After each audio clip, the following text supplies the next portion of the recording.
Hello guys, स्वागत है एक बार फिर से आप सभी का हमारे इस ऑफिशियल यूट्यूब चैनल में जिसका नाम है एसओएल सॉल्यूशन।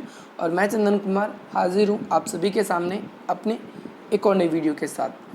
तो आज की जो ये वीडियो है ये मोस्ट इम्पॉर्टेंट वीडियो रहने वाली है हमारे उन सभी तमाम स्टूडेंट के लिए जो एसओएल नॉन कॉलेज या फिर दिल्ली यूनिवर्सिटी के स्टूडेंट्स हैं। अगर उनके पास में बीए प्रोग्राम का कोर्स है, ध्यान रखना दोस्तों, अगर उन सभी स्टूडेंट्स में से जो भी आज ये वीडियो देख रहे हैं उनके पास में अगर बीए प्रोग्राम का कोर्स है और उनके पास में हिंदी का विषय है और ये हिंदी जो है चाहे वो हिंदी ए है या फिर हिंदी बी है या फिर उनके पास हिंदी सी है, तीनों में से किसी भी प्रकार की हिंदी है और वह सेकंड या फिर थर्ड ईयर के स्टूडेंट्स हैं, सेकंड या थर्ड ईयर के स्टूडेंट्स हैं, तो आज की ये वीडियो उन सभी स्टूडेंट्स के लिए काफ़ी ज़्यादा इंपॉर्टेंट रहने वाली है। आज की इस वीडियो में हमने काफ़ी इंपॉर्टेंट टॉपिक की आज चर्चा करने का आपके सामने प्रयास किया है, क्योंकि अगर आप अपने किसी भी ईयर का क्वेश्चन पेपर डाउनलोड करके देखेंगे हिंदी के जो स्टूडेंट्स हैं सेकेंड और थर्ड ईयर के, तो उन्हें आज की इस वीडियो से अपने एग्ज़ाम में क्वेश्चन ज़रूर दिखेगा।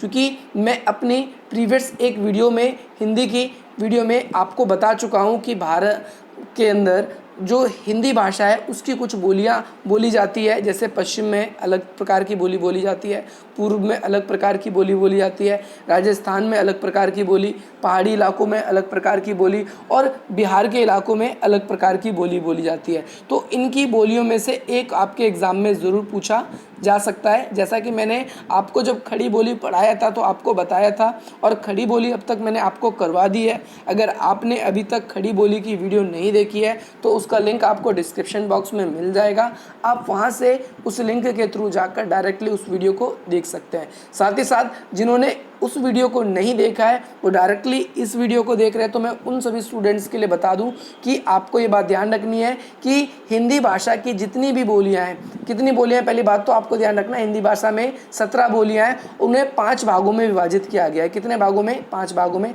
जो आपके स्क्रीन पर शो हो रहा है 1, 2, 3 एंड 4 एंड 5। ये आपके सामने ये 5 भागों में विभाजित है और पांचों को भी अगर देखोगे तो इन पांचों को हमने 17 पार्ट्स में डिवाइड कर रखा है। अब तक हमने जो खड़ी बोली है सबसे इम्पॉर्टेंट उसके बारे में बात कर ली है, आज हम अवधि के बारे में बात करेंगे। ठीक है, ये काफ़ी ज़्यादा इम्पॉर्टेंट दोस्तों आप लोगों के लिए है। आपके एग्ज़ाम में 5 मार्क्स का श्योर है कि आपका आता ही आता है, चाहे मैं गर्ल्स के एग्ज़ाम की बात करूं या फिर मैं बॉयज़ के एग्ज़ाम की बात करूं, दोनों के एग्ज़ाम में 5 मार्क्स का ये क्वेश्चन 110% आते ही आता है। तो आप लोग अगर चाहते हैं कि आपके भी अच्छी परसेंटेज बने और एक एक डाउट हमारा क्लियर हो जाए, तो मैं आप सभी को अपनी इस वीडियो में मैं बताने वाला हूँ कि ये जब क्वेश्चन आपके एग्ज़ाम में आएगा तो आपको उसको किस प्रकार से लिखना है, किस प्रकार से नहीं लिखना है। तो ध्यान रखना है, आज हम बात करने वाले हैं दोस्तों अवधि भाषा के ऊपर। जो ये अवधि भाषा के ऊपर बात करने से पहले मैं आपको बता दूं, अगर आपने अभी तक हमारा स्टडी चैनल ज्वाइन नहीं किया है तो डिस्क्रिप्शन बॉक्स में उसका भी लिंक है, आप हमारे स्टडी चैनल को ज्वाइन कर सकते हैं जो कि टेलीग्राम पर है।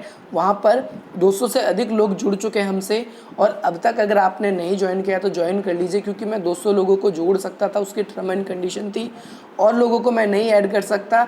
अब वो बाय लिंक आप उसमें ऐड होंगे तो लिंक आपको डिस्क्रिप्शन बॉक्स में भी मिल जाएगा। अगर आप उसमें ऐड नहीं हो पाते तो आप हमसे इन नंबर पे कांटेक्ट करके भी हमारे उस स्टडी चैनल में जुड़ सकते हैं जो आपकी स्क्रीन के सामने विजिबल हो रहा है। तो अब हम बात करेंगे अपनी अवधि भाषा के बारे में। और अवधि भाषा के बारे में बात करने से पहले एक और इम्पॉर्टेंट सूचना है आप लोगों के लिए कि अगर आप हमारे साथ हमारे फेसबुक पर और इंस्टाग्राम पर हमसे जुड़ना चाहते हैं तो उसका लिंक भी आपको डिस्क्रिप्शन बॉक्स में मिल जाएगा, आप उसको चेकआउट कर सकते हैं और वहाँ पर भी आप लोगों के लिए इम्पॉर्टेंट न्यूज़ और इम्पॉर्टेंट चीज़ें आप लोगों के लिए अपडेट करा दी जाती है।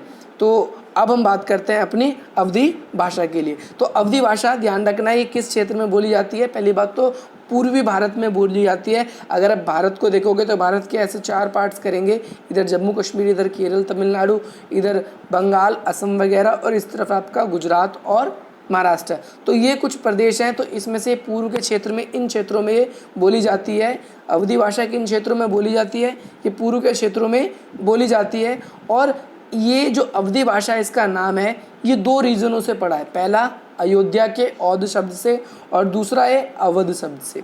ध्यान रखना है अवधि भाषा का नाम अवधि ही क्यों पड़ा, क्योंकि एक तो इसको अयोध्या के औध से और दूसरा अवध से आसपास में, अवध के क्षेत्रों के आसपास में ये भाषा बोली जाती है, इसीलिए इस भाषा का नाम क्या रख दिया गया है? इस भाषा का नाम रख दिया गया है अवधी भाषा।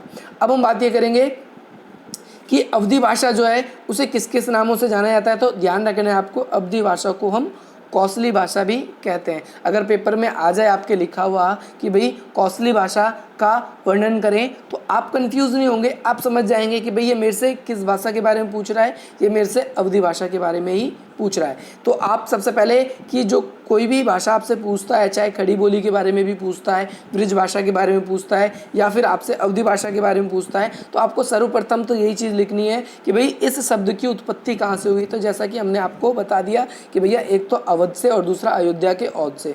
दूसरी बात, इसे किस नाम से जाना जाता है, किस किस नाम से, तो आपको ये बताना है। और इसके बाद आपको क्या करना है, इसके बाद आपको किन किन क्षेत्रों में बोली जाती है इस बात को भी उसमें ज़रूर मेंशन करना है।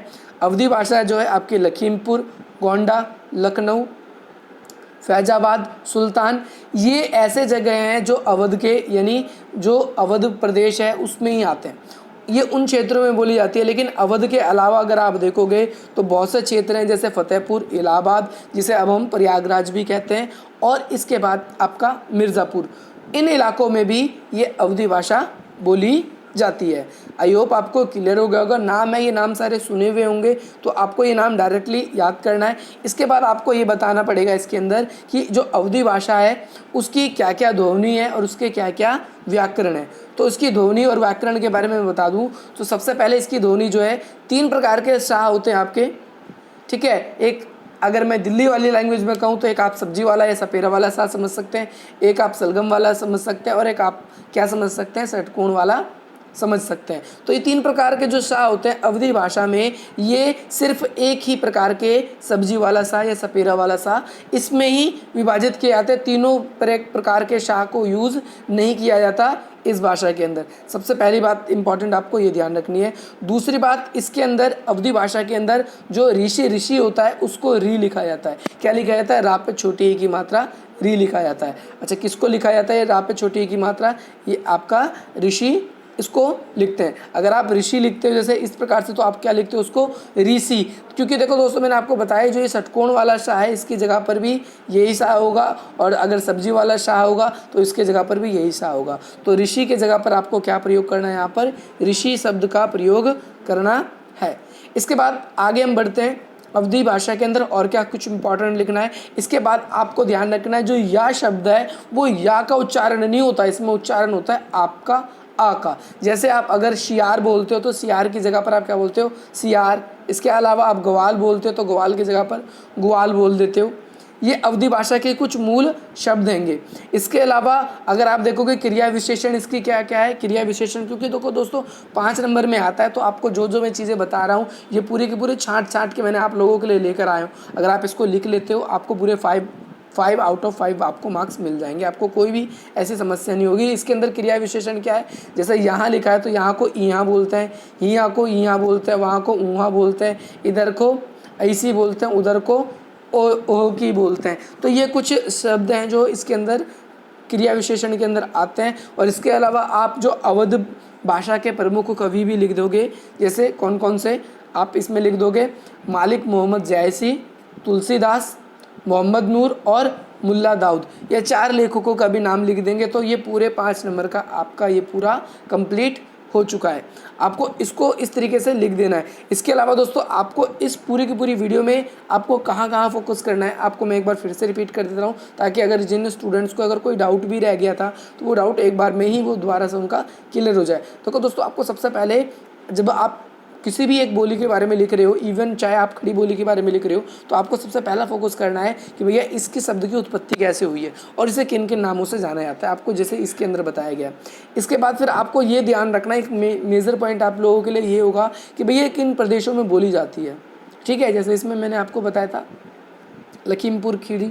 इसके बाद फिर आपका गोंडा, लखनऊ, फैजाबाद, ये वो प्रदेश हैं जो अवध प्रदेश में आते हैं, ये वहीं बोली जाती है। इसके अलावा अवध के बाहर यानी कोई और भाषा आपसे पूछ लेता है तो वो कहाँ किन किन क्षेत्रों में बोली जाती है, आपको मैंने जितनी भी आपके एग्ज़ाम में आने वाली हैं ये बोलियाँ, मैं आपकी सारी बोलियाँ करवाऊँगा, आप चिंता ना करें, आपको एग्ज़ाम से पहले आपकी पूरी तैयारी करवा दी जाएगी। इसके बाद आपको इसके अंदर क्या करना है, ध्वनि और व्याकरण पे विशेष ध्यान रखना है, क्योंकि ये भी इंपॉर्टेंट है। टीचर इन सब बातों पे ज़्यादा गौर करता है। और ध्वनि और इसको करने के बाद फिर आपको एक क्रिया विशेषण पे भी बहुत ज़्यादा ध्यान देना है, क्रिया विशेषण पर, कि भाई किन शब्दों का उच्चारण वो नहीं हो रहा, उसके अलावा कुछ और हो रहा है। ठीक है, आपको ये ध्यान रखना। और इसके बाद फिर इसके कवियों के नाम और अंत में ये पूरे का पूरा आपका आंसर जो है वो पूरा कंप्लीट हो जाएगा। तो इसी प्रकार से दोस्तों आशा करता हूँ आपको ये वीडियो पसंद आई होगी, अच्छी लगी होगी, और आप इस वीडियो को अधिक से अधिक मित्रों तक शेयर करेंगे, वीडियो को लाइक करेंगे, मुझे कमेंट करके बताएंगे कि आपको ये वीडियो कैसी लगी, कैसे नहीं लगी। और साथ ही साथ अगर आप चाहते हैं कि इसी प्रकार से भाई आप लोगों को हमारे चैनल से अपडेट मिलता रहे, तो आप हमारे चैनल को ज़रूर सब्सक्राइब भी करेंगे।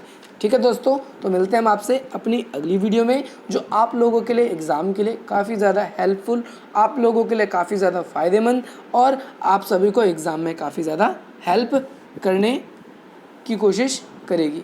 ओके दोस्तों, तो मिलते हैं हम अपनी अगली वीडियो में। जय हिंद, जय भारत, वंदे मातरम।